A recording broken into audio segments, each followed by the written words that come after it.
Good afternoon. Two things you ought to know.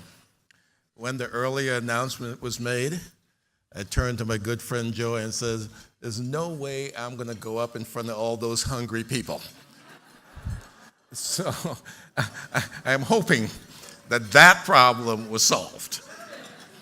But let me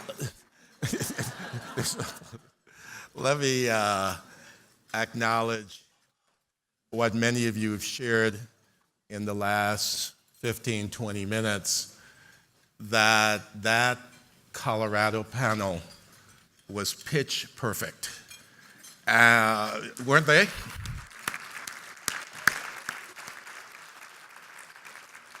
And you echoed my sense that we were hearing the real story, unvarnished, from funders on the front line who were managing and struggling and leading and learning about the issues that many of us confront.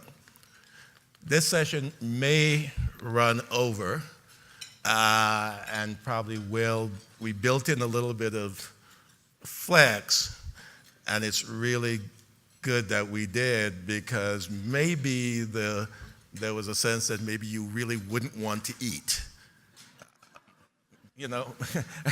But we decided that that was not probably the best decision, and maybe we should add some time, and so we may run over, and I will, as I do on almost all things, blame Ron. Because, he'll take the last 10 minutes, and there we go. But let me again thank my friends from Colorado, and I say that with great affection because I probably have more friends per capita in Colorado and in Denver than I have any place else. This used to be my stopover on the way to Aspen. And then Denver became a destination. And Dave Lundgren could tell you that I rarely come to town without trying to see my good friend and mentor, Sam Gary. And with Sam as an excuse to come here, I get to see Elsa and the troops. And then when I really need to be put back in line, I have breakfast with Susan Steele from the Buell Foundation.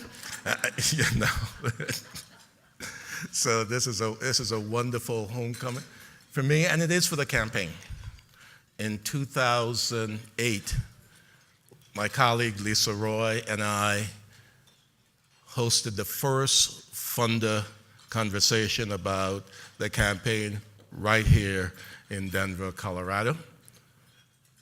In 2011, it was in downtown Denver that I thought I was meeting my good friend Gloria Rubio Cortez to persuade her, and it turns out that I bought the drinks, but she persuaded me.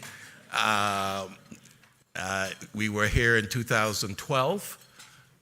We were here in 2012 to launch the All-American City Awards, and we promised we'd come back, and we're back in 2017. So those of us who've been with the campaign for grade level reading feel in many respects as if this is a homecoming week for us, and we are delighted to be here.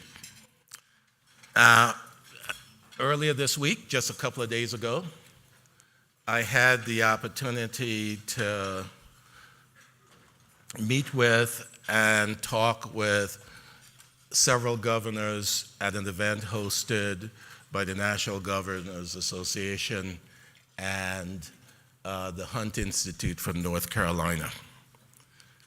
And I shared with them what I shared with a meeting with the PBS Kids producers and with other folks over the last few months, that there's an inconvenient truth that many of us are uncovering in our work, That inconvenient truth is that a large and growing number of children are falling beyond the reach of schools, and that is a quite scary proposition for those of us who believe that education is the guarantor of this American birthright, that where you end up in life will not be determined by where you start. A very scary reality we're confronted. And what we're seeing is that the situation for many of those kids and families, the situation is quite dire. And who are those kids? Those are the kids who are starting school so far behind that it's almost impossible for them to catch up. These are the kids who are missing so much school that it really doesn't matter if you have a quality teacher with great pedagogy and a standards-aligned curriculum. The kid's not there. And these are the kids who lose ground every summer and return to school in September, farther behind than when they left in June. And while it would be bad enough if these were three different groups of children, they're the same children. The children who start out far behind and need the most schools are among the most absent, and therefore they get the least. And those kids who fall behind during the school year because they're missing school are the same kids who are most at risk over the summer and come back to school in September farther behind than when they left in June. And we've got to understand that for those kids and families, that our task is to develop a system that is 24/7, 365, two generation.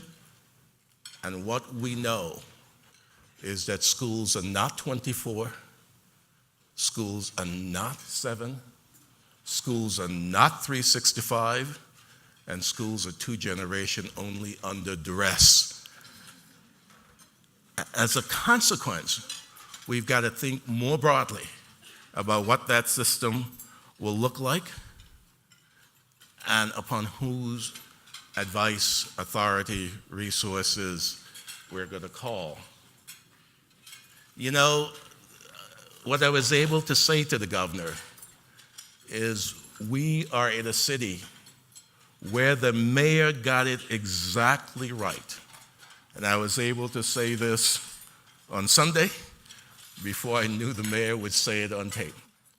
This is a mayor who understands that what happens behind the school door is very much influenced and sometimes determined by what happens outside the school door, and who has taken seriously the obligation to work on the things in homes and families and communities that will make the difference.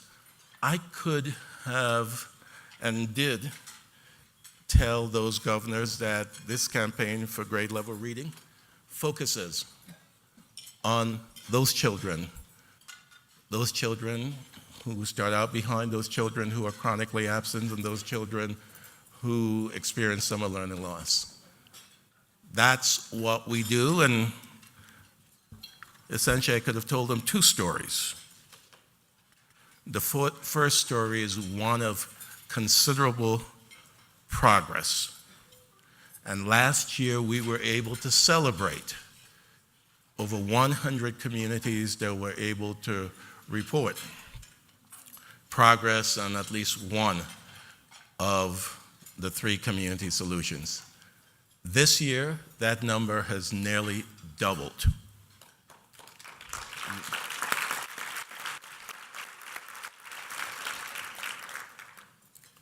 And I want to say that while you know I'm going to put a little cold water on that progress, it's important for us to acknowledge that that progress has made an enormous contribution, because that progress has helped us break through what may be the most formidable barrier to this work. And that is this toxic combination of complacency and cynicism. There are people who don't believe that anything can be done. Those are the cynics. And there are those who believe, well, it's bad, but it could be worse. Those are the complacent. And when you put those two together, it's a powerful plurality investing in inertia. Your work to show that effort can be met with success is an antidote to that. You have broken through that wall. And across this nation today, no one is sitting down saying, well, it can't be done. And very few people are saying, well, it's good enough as it is. And the Education Commission for the states was able to report to the governors that grade level reading and our set of issues is now among the most visible issues for governors across the country. They were able to report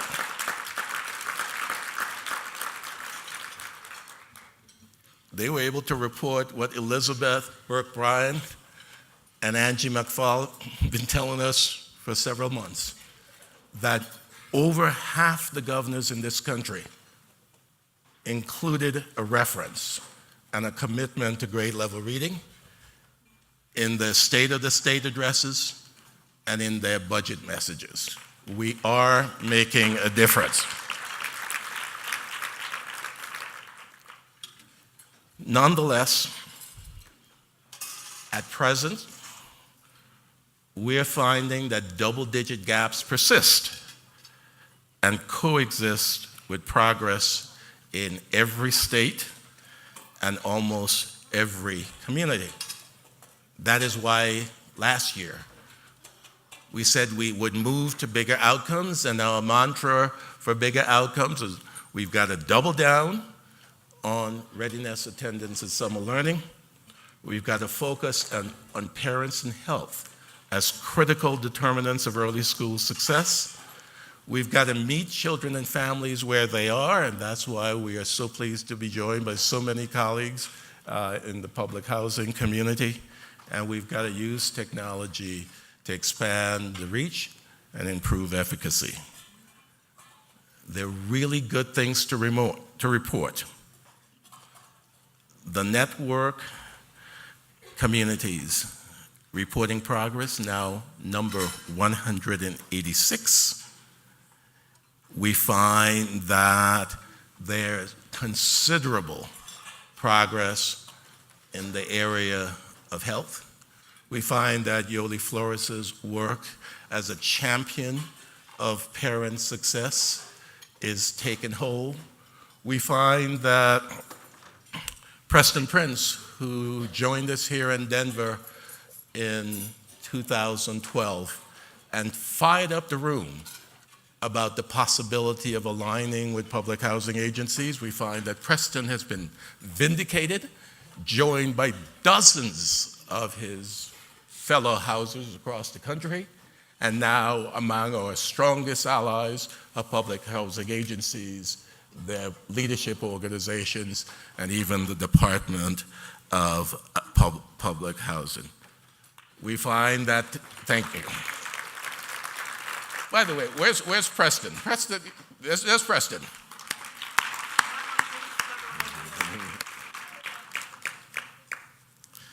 You know, but the work we've done is much to celebrate. But a close review of the available data compels the conclusion that rather than seeing the gap close, we may actually be seeing the gap widen. It's getting harder to close the reading proficiency gap because students in higher income families are making gains at a rate that's nearly twice as much as the gains in low-income families. So they are gains for low-income kids. Now, in some communities, and I will call out Kansas City and a few others, we can see those gains for real. But when we look at the national data, this is not about our work. This is about the folks in education reform who have been doing this work for a long time, who have been pushing for standards and aligned curriculum, who have been improving quality teaching in the classroom. Their work is paying off in gains for all kids. But those gains are not evenly distributed, and low-income kids are still in deep trouble with double-digit gaps. So in the spirit of our colleagues from Indian River County and their moonshot rocket, what we need is some rocket fuel. Our bigger outcome strategy needs rocket fuel so that we can get a steeper trajectory and more momentum. And Leila Feaster's research note, which is in the monograph you have, cautions us that that rocket fuel will not come by going out and trying to devise yet another program. An exhaustive review of the literature leads to the inescapable conclusion that there is no single program that on its own will be sufficiently powerful to close the gap. In her words, today, we still do not know of any single program that on its own is sufficiently powerful to close the reading proficiency gap by even one standard deviation, let alone the two that's required at a population level, even over time and even if fully scaled up. That's a sober conclusion, but it doesn't amount to a deterrent, because it forces us to acknowledge that we will need bigger outcomes and larger effects if we're going to get more impact. And that's where the cluster of networks for GLR come in. That's why this cluster of networks become the right vehicle in the right place, doing the right work at the right time. You know, last year I was able to remind us that we have become a wonderful and increasingly effective dissemination partner and platform. Lunch at the Library has traveled from California to Georgia to North Carolina and points beyond. Talk With Me Baby has gone all across the country, including Georgia and Arizona to Iowa. The wonderful data mapping work in Arizona has traveled across the country, including right here in Denver, Colorado. The walk-in school bus has traveled from Springfield, Massachusetts to Oakland, California, and points beyond. Vroom is now in 26 GLR communities. Vision to Learn from California to Iowa, Mississippi, and Maryland, and now with the recent announcement of Mark Zuckerberg and the $9 million commitment to Vision to Learn, practically every one of these communities will have a chance to compete for Vision to Learn. And for that, I have given props to our colleagues in Dubuque, in Santa Clara, Santa Cruz, all over the country, who were early adopters of Vision to Learn and now have good reason to feel as if they were vindicated. But what we know is that we have got to become more than a dissemination platform and a good dissemination partner. We must move from dissemination to prompt replication to aggregation for impact and sustainable scale. This notion of aggravating, you notice I've got myself there, because this notion of aggregating is going to be, thank you very much, aggravating for many of us.